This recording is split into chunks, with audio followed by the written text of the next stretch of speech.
As time progresses, tension continues to rise on the battlefield of the Russia-Ukraine war. After North Korea, now Iran has stepped in to help Russian President Vladimir Putin, according to Ukrainian President Vladimir Zelensky. The direction of the war amid the possibility of a peace treaty remains uncertain. To fight against Zelensky, nearly 10,000 soldiers from North Korea have joined Putin's forces, as claimed by Ukrainian President Zelensky in November last year.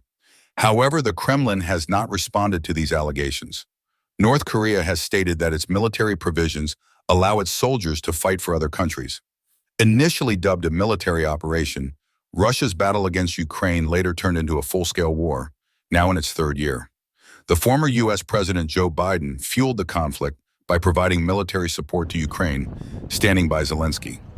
Despite Biden's support, Putin's military is still ahead in terms of territorial control. Thousands of square miles of Ukrainian territory are now under Russian control. In fear of losing his position, Ukrainian President Zelensky has considered stepping down. Meanwhile, to fulfill his promises and bring peace to the battlefield, the new U.S. President Donald Trump has initiated peace talks. The first round of discussions has taken place in Riyadh, Saudi Arabia, between representatives from the U.S. and Russia. President Trump mentioned that the discussions were fruitful and that there is a possibility of ending the war. However, Zelensky has accused Russia and Iran of conducting drone attacks on Ukraine on February 22nd night using around 267 drones. These attacks reportedly involved Iranian-made drones.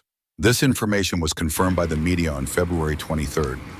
From the beginning of the war, Russia has been accused of using new-generation Iranian-made Shahed 136 drones to attack Ukraine. These attacks have damaged Ukraine's civilian infrastructure, according to Zelensky.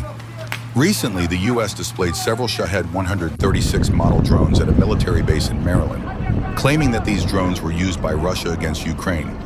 However, Iran's permanent mission to the United Nations clarified that there are no legal restrictions on exporting and selling these kamikaze drones. Russia has renamed these Iranian-made drones as Garon 2. On February 14th, Russia conducted an attack on Ukraine's Chernobyl radiation center using these drones, revealing Iran's direct involvement in the Russia-Ukraine war. Previously, on January 28th last year, Iran attacked a U.S. military base in northeastern region using Shahed 136 model drones, resulting in the death of at least 3 American soldiers. Recently, Iranian President Masoud Payman visited Moscow at the invitation of Russian President Putin. The two leaders signed several strategic agreements, forming a new alliance between Russia and Iran.